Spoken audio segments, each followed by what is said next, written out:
I'm not losing that beer after work, the pizza that I love to make and eat, the cookies, the sitting on the couch and watching a movie while I'm munching a bag of chips. I'm not losing that. I'm gaining a super healthy body that makes me feel great, that looks good, right? That gives me almost limitless energy, that thinks clearly, and that propels me towards my goals. That's what I'm getting. I'm not losing anything. And by the way, I still get to eat the pizza. Welcome to the Impactful Engineer Project. I'm Steve Maxey, and with my co-host and brother Jake, we are here to bring you guidance, fresh ideas, and the tools to help you become an impactful engineer.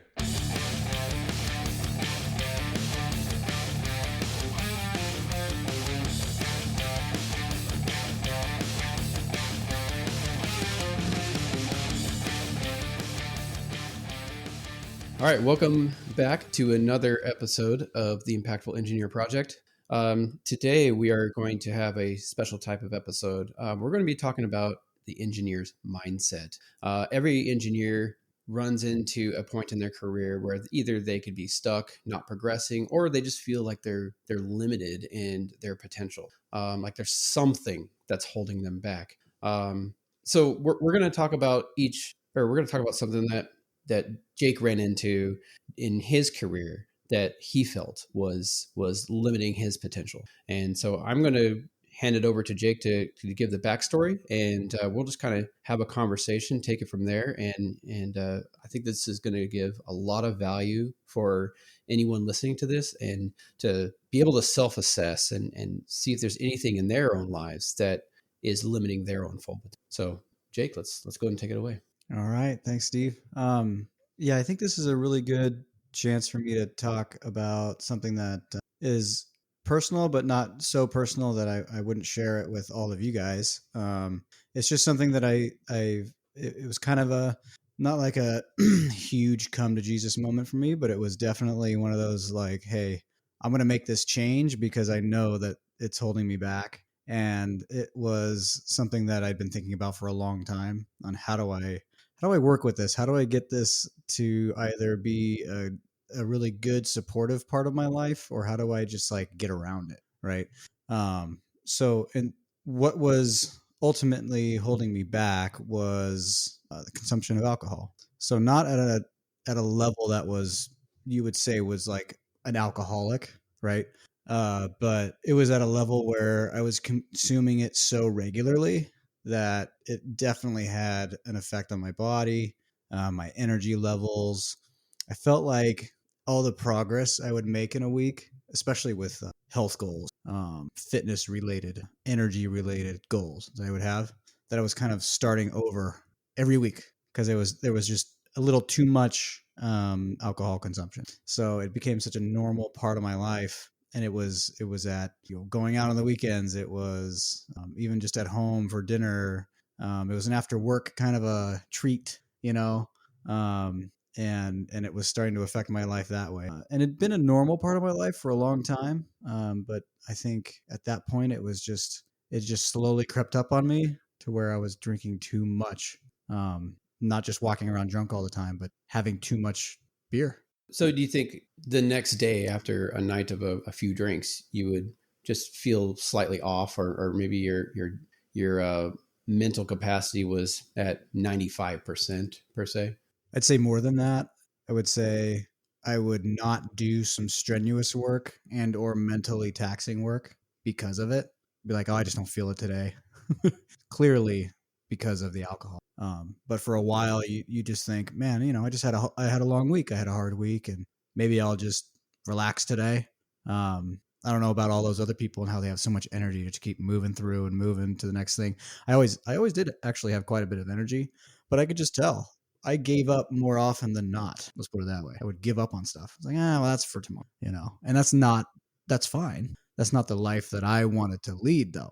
I was trying to make a big impact. I'm trying to get shit done at work. I'm trying to do stuff with my family. I want to go camping. I want to take these vacations. I want to build this thing outside. I want to work out. I want to look great. I want to feel great. I have tons of these goals that require a good amount of energy and performing at a high level most of the time. And there was clearly more gas room for more gas in the tank, but I was filling it up with stuff that doesn't give you any sort of fuel. It just detracted. So I finally just had to like come to that moment where I'm going to make that deal with myself, deploy my discipline and stick with it. And it's been so much better ever since.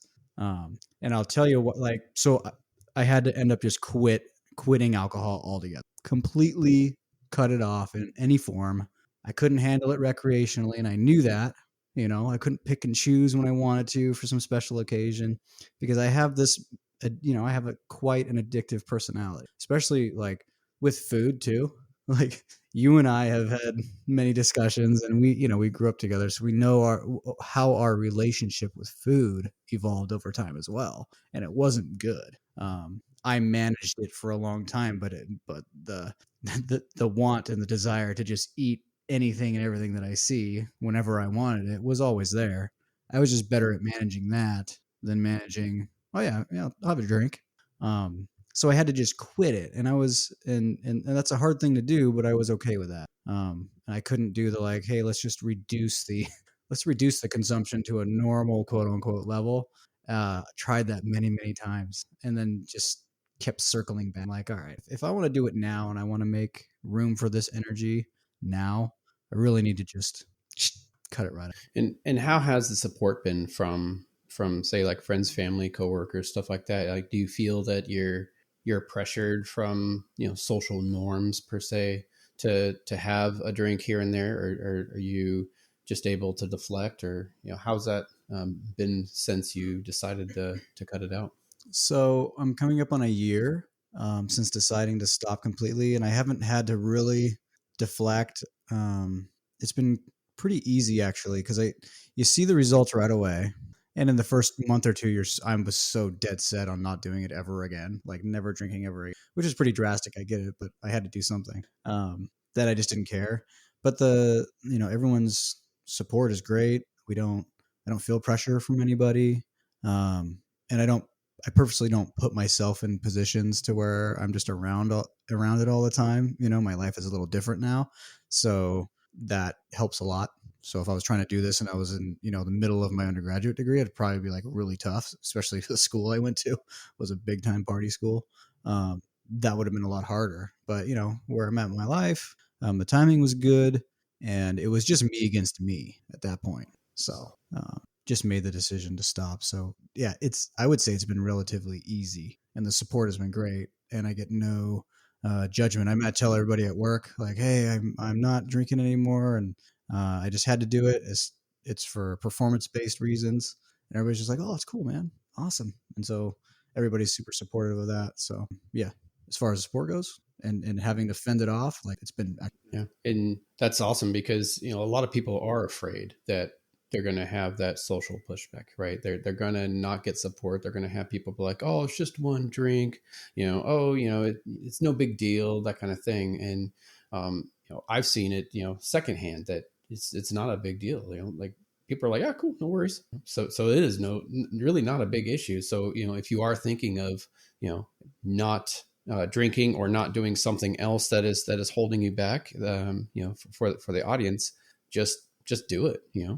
Make that decision, and your loved ones and friends, coworkers, they're going to be supportive. Yeah. And I would say if you're in a position where you don't have that support, because sometimes you're not, say you recently changed jobs, and let's say the culture is like on work trips or after work on Fridays or whatever, it's like everybody gets a beer, right? Some people are in a place where that's going to be normal, and I would just say to head it off early.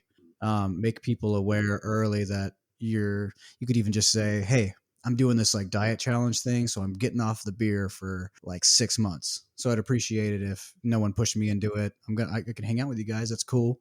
But I'm gonna be drinking coffee, or I'll order my diet soda, and just so when you see me doing that, that I'm doing it for this fitness thing or something. Yeah, you can be completely open with it and say I have to quit because it's a performance based issue, and you can have that conversation. But if you want to make it like super easy and nonchalant, you can just say that you're trying to, you're doing this so you can lose that next 10 pounds or something. Hey, I'd appreciate it if you guys help me out.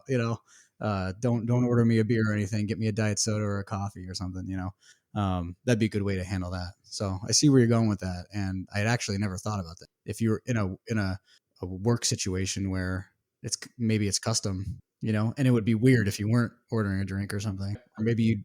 As weird as it is to say, maybe you would be everyone else would feel judged around you because you're making the choice not to and they are, and then you're making them feel weird. It's like, there's that whole dynamic too. So I would definitely bring it up and either make that excuse like short term or just tell them the truth. Hey, my fellow impactful engineers, if there's one thing that you could do to help out this community, is to keep listening to the podcast, but also if you found value in it, to share it with one person, give us a 5-star review, or even leave a text review. It'll only take a few seconds of your time. Find that person that you think could enjoy some of this or learn from it, and pass on the good word. Now back to the show. Yeah, I've worked for a German company before, and it's everyone has a beer at lunch. It's just normal. But even in scenarios like that, when I didn't want to drink, it was not a big deal. So I think more often than not, most people are going to have that support. But there are always those exceptions, and there's a lot of good strategies just to deflect and just be straightforward to those around you, and just keep pushing forward. So when you stopped, did you feel like just this cork was popped of potential, like you were able to just really hit everything 100%? Not right away. It took the norm. I don't know what the normal amount of time would be to like kind of quote unquote detox.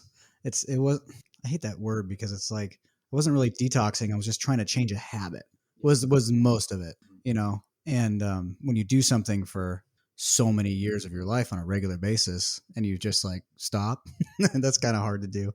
But I was seriously gonna commit, and I am forever. Like I don't see myself ever drinking again because it doesn't serve me at all, especially with my mindset. So people that can have one drink and then like 5 months later have one more, they're not going to really understand where I'm at. Like I just know that one leads to one more, leads to one more. It's just like me opening up a big family bag of tortilla chips and you got 2 tubs of salsa there. They're going to be gone as soon as I eat one chip. I mean, I love chips and salsa.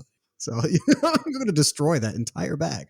Right. So one leads to one more, leads to one more. So I have to just like not do it. But yeah, the energy, the concentration, the ability to actually allow what I'm doing in other realms of my life, health wise, eating the good food, exercising, all that stuff was lifted and supported big time. And the effects of doing those things that I wanted to do that would have an effect on my body composition and how I looked and what my body fat percentage was and all that. I've been in health and fitness for a long time. And so that started getting better right away. The alcohol literally was just impeding every other goal that I had that I wanted to move the needle on, and getting it out of the way was awesome. And so within a couple of weeks, I could just feel it immediately. Stomach felt better, digesting food better, losing that puff, getting the body fat under control. Like it all just came together so quickly. And I'll tell you, when I decided, I didn't really know that I was going to decide this, but I was looking in the mirror. I had just taken a shower. I'm in my towel. I'm looking in the mirror, kind of wiping it off to get the fog off of it. Gonna brush my teeth and do all the stuff before I go to bed. And I was just looking, going, you've been working very hard for a long time to kind of get your body back to the way that you want it, to like feel good. And when I stare back at myself, to go, you're on it. You're doing all the shit that you're supposed to be doing. You're nailing, the fitness goals. You're hitting the work priorities. You're killing it with family. You're having a great time, and I wasn't hitting that. I'm like looking at myself in the mirror and I'm going, what are you doing? I had this like almost stopped and was like, wow, okay. And I was just staring at myself like in the mirror, like in my pupils. Like I was looking through the mirror, like deep within my eyes. And I was just like, I had this sort of conversation with myself for about 3 minutes. It seemed like it was a lot longer than that, but it was probably about 3 minutes. And I'm just saying, what is the one thing that you need to just that could turn all this around? Like, what is happening to you? You throughout your 20s, you killed it. Like I'm looking back at pictures of me in my 20s, what I did, the races I did, how much I was lifting, and how I was feeling, and the good time I was having, and I'm just like, so. And then I'm looking at pictures of me now, and I'm like, it's not like there's something off here. Like I want to be like, back where I was. I love being in that state. And then it hit me. It's like, man, you just need to like drop out completely. Yeah, it's just a deep self-assessment. Yeah, and anyone could benefit from that, and it could be not alcohol, it could be food, right? It could be all kinds of different things, but just doing that deep self-assessment and realizing what is holding you back from that full potential of being what you want to be, whatever that may be, and just having a pragmatic viewpoint and be like, oh, that's what I need to cut out. I'm going to try it and see if that's really what's impacting me this way. Yeah, and I've had little moments like that I've had multiple little moments like that over my life. I wasn't gonna put up with it anymore. Like this was the last time. I'm like, Jake, we've had this conversation before. You know what you want. It's written on the freaking wall over there. I have a little packet of all my SMART goals, and they're all detailed out. One of them is this health and fitness stuff. One of them is increased time with family and quality time with family, increase activity with them, doing things that they enjoy doing with you so that you're there for them. And I'm like, what's the common denominator here? And it's just this alcohol thing. I'm always great and fun to be around, but it took my energy, it took my focus away from the moment and all that kind of stuff. And so I was just staring at myself. And then I went into my Jake mode, where my like command voice, all or nothing voice comes into my head. And I've talked about this before on the show where I have that and I lean into it and I don't get nasty with myself, but I get real authoritative, like, you're going to fucking do this and you're going to stick to it or else I'm going to whoop your ass. Like I'm looking right at myself, you know what I mean? So I'm digging real deep and I'm like, you're going to quit alcohol and you're going to see the returns you're going to get from it. You're going to stick to it or we're going to have a problem. I was talking to myself like that. It worked out pretty good. Yeah. Right. Yeah, I just leaned really heavy into that and I stuck that, that motivation that you get and you're just like, you know what? Yes, I'm doing it. Whatever it is that gets you all hyped up like that. I was like that for like 2 straight months. There was no freaking way anyone was going to change my mind about any of it. And now it's kind of a habit.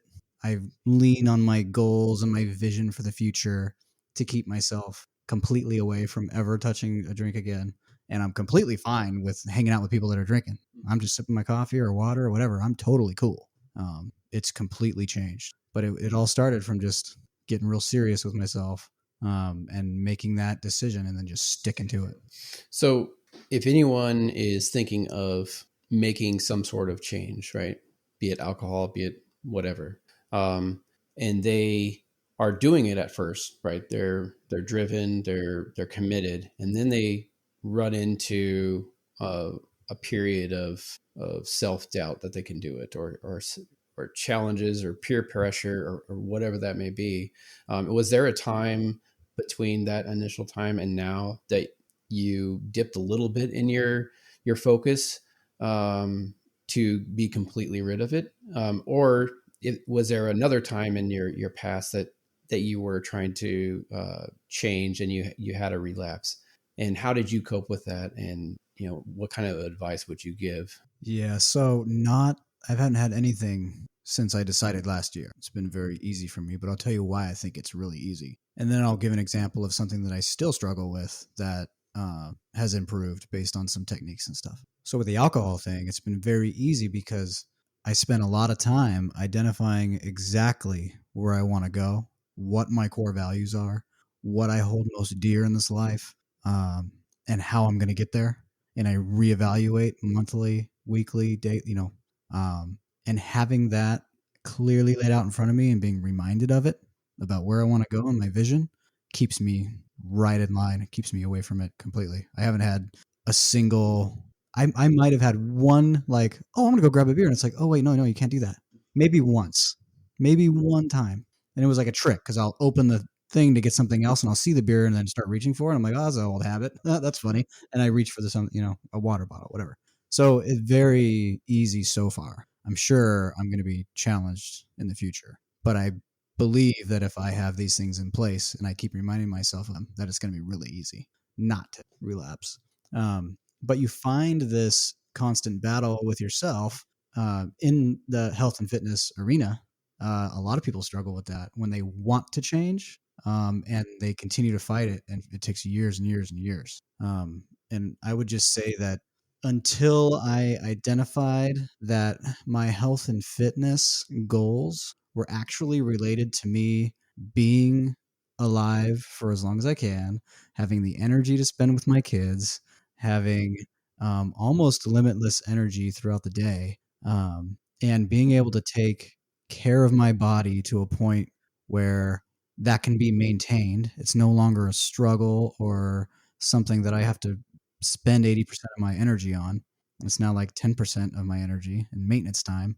And it just propels me forward in every other area of my life. So once I made that connection and figured that out and really tied my health and fitness journey and goals and maintenance to that, that's when it just all of a sudden got easier. Now, I'm always pushing the goalpost a little bit. I give myself time to celebrate when I do achieve goals. I'm in perfectly fine shape right now. Um, I feel good, but I always want to keep improving. So now the vision changes a little bit, and you set new goals, and then you try to morph your vision into where you want to go with the new goals, so that you can get there. Because those feelings do come back once you climb that mountain. And I like to immediately look for another mountain that's higher to climb, because if I don't, I'm like, oh, I'm at the top, and then I slow down. Yeah, and then I get complacent, and you know with my genetics, I have, 2 cheeseburgers later, and I'm 15, 20 pounds heavier again. And I go, what happened? So, I've got to constantly be setting a new goal for. Yeah, I guess a good way to look at that is not what you're losing by making a change. It's what you're going to gain, right? Yes. That you need to keep in your head.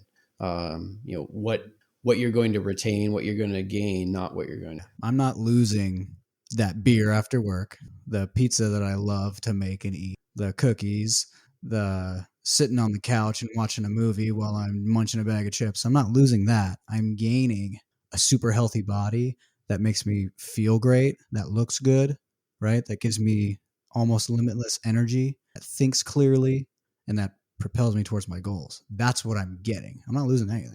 And by the way, I still get to eat the pizza. I just don't down an entire pizza to myself after work, right? So, and keep the bag of chips kind of sparingly. But other than that, I'm not losing a whole lot. What I'm gaining completely outweighs what I quote unquote lost. That's awesome. Is there anything you wanted to add to that before we close this one out? Yeah. So, I mean, the whole reason I wanted to share that story was for a reason, I hope. It's that, well, one, every once in a while, audit your life and see what's holding you back from your goals, but you have to have those goals established in the first place. They don't have to be monumentous goals. You got to have some, right? Um, and if you're listening to this and you've gotten this far, you're probably interested in setting some goals, reaching the goals. You're interested in figuring out how impactful certain decisions can be in one person's life, and how you can apply that to your life. So I would say, make sure you're auditing yourself, reflecting back on your actions and your habits and what you're doing. That could be completely sabotaging your results. And do that often. And do it often. Yeah. And then, you know, take a stand. Look, have that conversation with yourself in the mirror, and take a stand before, as early as possible, before anything gets too bad, you know. Um, as I get older, it's harder to maintain a healthy body weight, for me anyway. And if I just let it go and go and go, and just convince myself that it's not the alcohol that's really sabotaging me. It's just my other choices. I could have been 40, then 50, then that overconsumption spread out over a long period of time could have major health consequences, and I still wouldn't be where I wanted to be. And then I look back with kind of regret, or like I could have done this better. And the sooner you can head those types of things off, I think that the more happiness you're going to bring for yourself and the people around you. Yeah, I mean, no one's going to go to their deathbed and say, "Oh, I regret not drinking more." I won't. I. So really, what are you going to lose by making that decision, right? So you're going to gain so much more in your overall self. Yep. So that's what I want to leave people with is just, I was hoping I could connect with people. I was hoping that maybe I could inspire someone to take a look, like a really hard look. And either there's that thing that's been nagging you for a while and you're going to confront that today, after you get out of the shower or wherever, you're going to have that moment with yourself, and confront it today and then make a decision to either cut it out of your life or, do whatever you got to do to make sure that whatever you're confronting is handled and that you're going to move forward in a positive way. That'd be great. That'd be awesome. So I hope some people do that today. Awesome. Well, I really appreciate you sharing that story. And I know there's going to be at least one person that's going to find an incredible amount of value out of that. So thank you, Jake. Happy to do it.